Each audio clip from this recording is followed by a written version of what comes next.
Hey, what's going on? Dr. Sean J. Harris, Generational Wealth Academy. Great morning to you all. Let's talk about COI. Many times we talk about ROI, which is return on investment, but let's talk about cost on an investment. See, many times we talk about the things that we do want in life, but we never focus on things we don't want necessarily.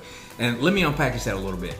Many times we may say, hey, I want this big house, I want this awesome car, but we never think about the things we don't want, such as I don't want to be homeless, I don't want to be without transportation. So many times people are motivated by the things they don't want more so than the things that they do want. So let's talk about opportunity cost, which is the loss of potential gain from choosing one alternative over the other alternative. That's what opportunity cost is. So let's just talk about a few things here. One I want to talk about is college, as far as funding college.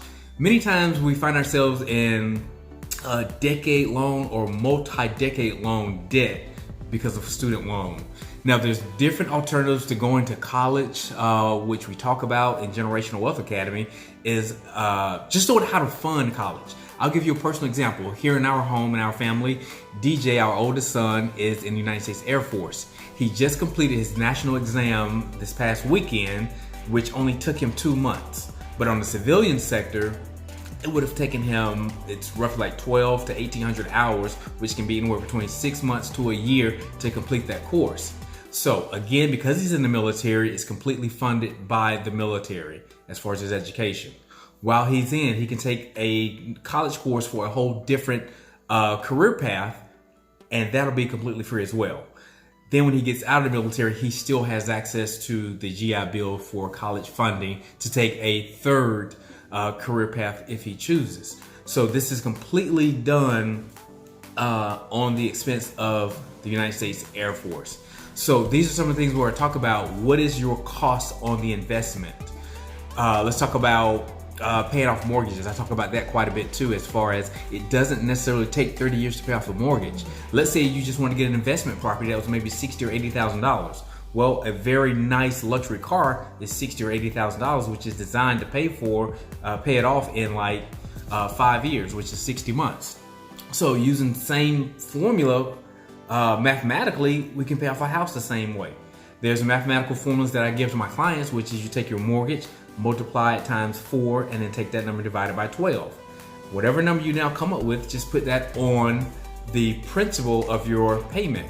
So you're gonna make your regular mortgage payment, and then you take that additional money and make it towards the principal of the home. This is how you take a 30-year mortgage down to like a 7.5-year mortgage. There's some other mathematic formulas too that I can show you how to reduce that 7.5 years down to about 5 years. So again, this is not tax advice, I'm not a CPA or anything like that, but just putting it out there, letting you know that there's different options and alternatives to doing certain things that we've been conditioned to do for so many years a certain traditional way. Life insurance, that's a huge one. Without proper life insurance, it can be devastating to a family financially if we had a loss. But just the opposite, you can create generational wealth in just one generation with proper life insurance policies set up in place. Many times, the patriarch or matriarch of our family, they may only have one policy. It may not be sufficient enough to take care of household needs, pay off a home, burial expenses, things like that. But imagine if everyone had a policy on that one person. Now you just walked into generational wealth in one generation by being able to have everyone in the family to be able to have a financial windfall, if you will, in those circumstances, because we're all gonna pass. So we wanna make sure we leave legacies for our children, grandchildren, and descendants that we leave after that. Purchasing vehicles, that's another huge one. So many times we've always been conditioned to go to the car dealership, buy a brand new car. As soon as we pull it off the lot, guess what? We depreciate the value of the car instantly. It doesn't appreciate like real estate. So here's another option there. When it comes to purchasing vehicles, you have a different alternative where you can purchase vehicles utilizing an auction.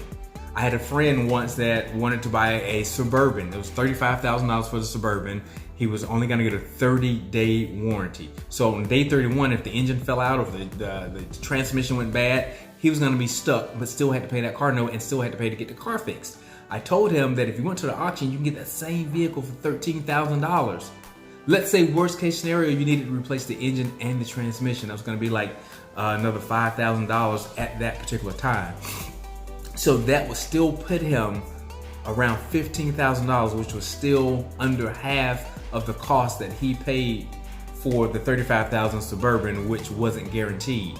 But the way I showed him, if he had a brand new engine, a brand new transmission, and the vehicle itself that was in great shape, great interior and exterior, now you practically had a brand new vehicle for less than half the price that you paid for the other option. So again, it's just different creative ways and different alternatives that we may not have been taught traditionally that can really enhance you and give you monies to where you can now deploy this extra capital into different investments, which hence grows your wealth for the overall family. This is how you increase your net wealth. You have to know the rules to the game. It's like I said, if you're in football, if I said go out and take a button hook to the right, but you went to the left, well, guess what?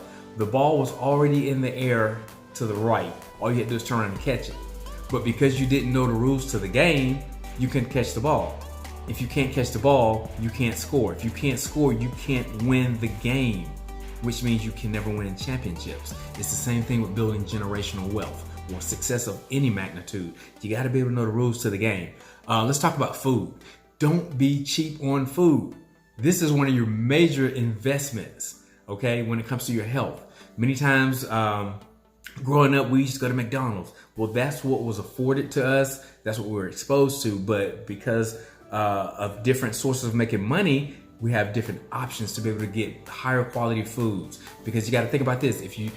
Many people say, well, Sean, to eat healthy, it costs more. Well, it doesn't really. It costs more not to eat healthy because now you're going to incur more medical expenses, more health concerns on the back end, which you're going to pay way much more money. And then you got to think about this. Let's keep it honest. Typically, the average person tends to make less money in retirement age, which means the money will not necessarily be there for proper medication that you may need because of bad dietary habits on the front end. So let's make sure that we're investing in our bodies, because without health, there is no wealth. Okay, wealth is health. That's your biggest wealth aspect. And last one I'll talk about is self-discipline.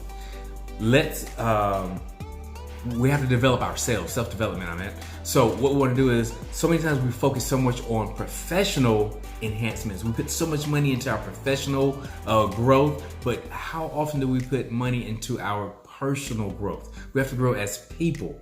Because again, you can be in a position where you're working a job and you're getting more degrees, you're getting more certifications, more licensing, but is it really helping us as far as our leadership skills? Is it helping us be better spouses, better parents, better aunts, uncles, cousins, whatever it is? So we have to work on our personal development, because as we work on our personal development, which is here, it will then put us in positions to be able to leverage and make better decisions with our capital, and we can deploy that capital to go out in different places and work more effectively for us. So again, these are some of the things I just want to kind of cover as it relates to COI, okay, instead of ROI, which is cost on investment.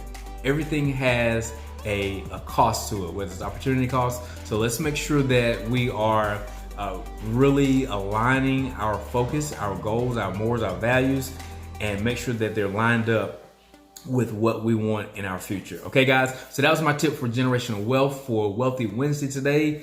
Take care. I'm Dr. Sean J. Harris.